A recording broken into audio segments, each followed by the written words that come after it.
Oi, gente, estamos aqui no cafezinho. Hoje a gente tem um convidado muito especial, que é o Rodrigo Chia, que é do Observatório Social de Brasília. E a gente vai falar de um tema super polêmico, que todo mundo está querendo discutir, tem que ter mesmo interesse, que é o PL das fake news. Mas antes de tudo, Chia, uma coisa que eu combinei é que eu vou sempre perguntar do seu café, se é com açúcar ou sem açúcar.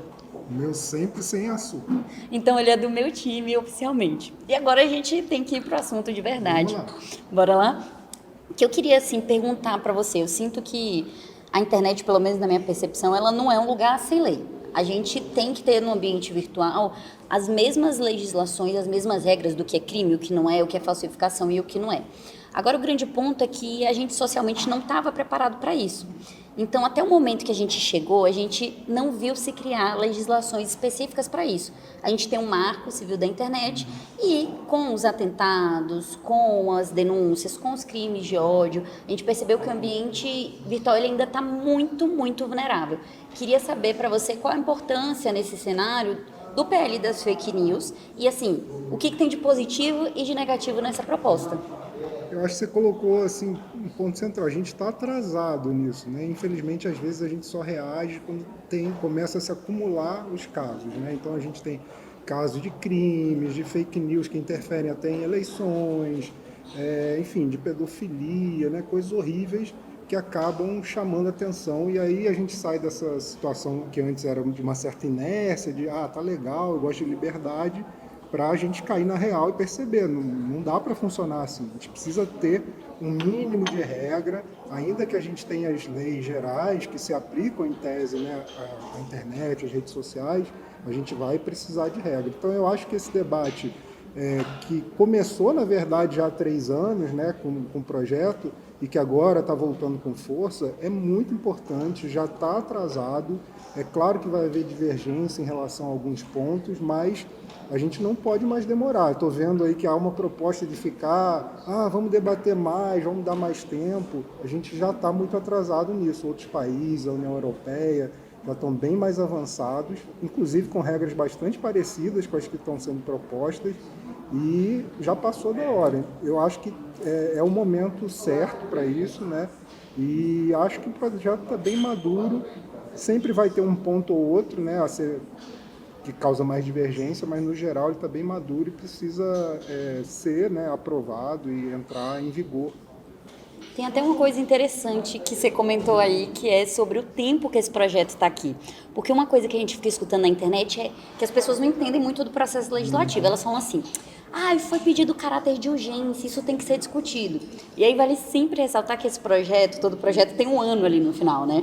Ele é de 2020, então desde 2020 ele foi apresentado aqui no Senado, ele tá na Câmara e ele volta para o Senado ainda.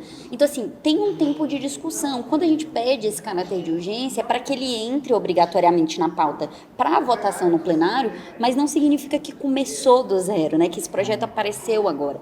E aí eu acho que tem uma questão muito interessante que é entender que essas empresas que gerenciam principalmente as plataformas de busca e as redes sociais, elas são empresas internacionais.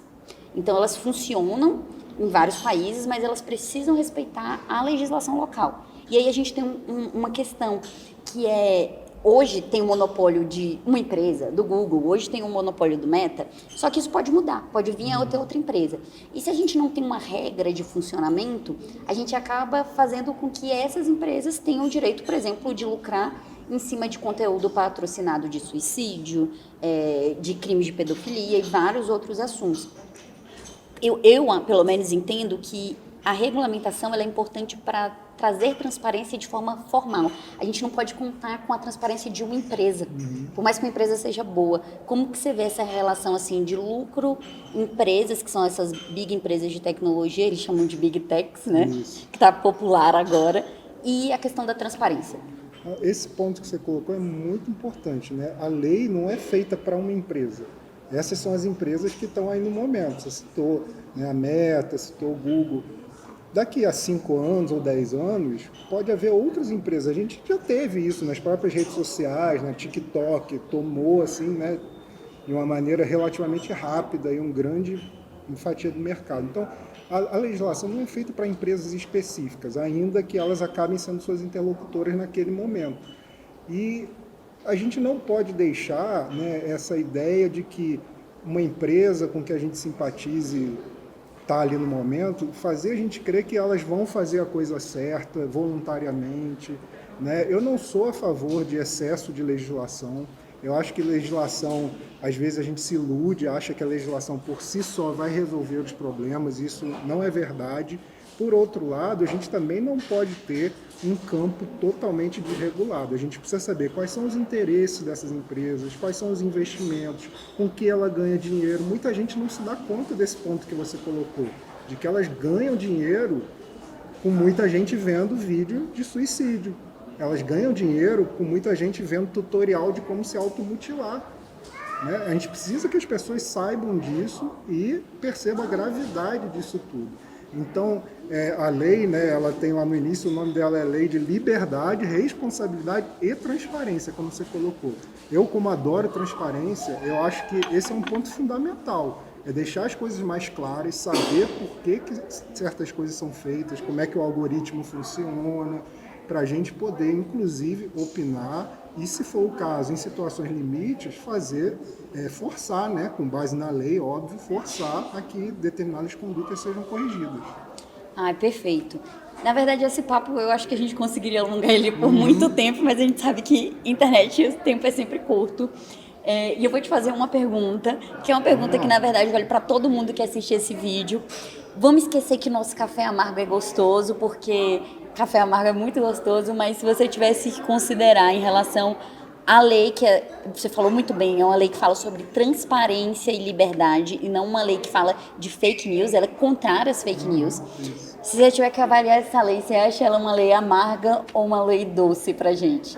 Eu acho que, no geral, ela está bem doce. Doce para gente que quer um ambiente mais saudável, um ambiente em que haja liberdade, sem dúvida, mas que haja também mecanismos de responsabilização e de correção de condutas. Porque mais importante do que a gente culpar e, de repente, estabelecer uma pena, uma multa ou até prisão, é a gente conseguir controlar isso. A gente sabe que rede social muitas vezes não tem controle, as coisas se espalham muito rápido, mas dentro do possível é preciso que a gente tenha mecanismos. Então, como eu falei antes, né, pode haver um ponto ou outro, por exemplo, tem um grande debate sobre existir ou não uma espécie de agência reguladora para esse setor. Vamos discutir. A gente tem experiências boas e experiências ruins com agência reguladora. Então, pode ser discutido. Agora, no geral, ter claramente quais são as condutas, quais são as obrigações, em que situações as empresas, as big techs podem ser responsabilizadas, ter prazos, que é muito importante. Não adianta tirar um conteúdo depois que ele está circulando há 2, 3, 4, 5 dias. Todo mundo já viu. Né? Ter esse regramento, o que o texto atual tem, né? Eu acho essencial. Por isso, eu acho que, no geral, está doce. Está doce no sentido de ter um lugar mais saudável para todo mundo. Perfeito. Gente, eu te agradeço muito por estar aqui com a gente. Vocês aí que vão acompanhar a gente, deem opiniões e também façam perguntas. Vou pedir para o Chia responder, se ele tiver um tempo para continuar conversando com a gente nos comentários.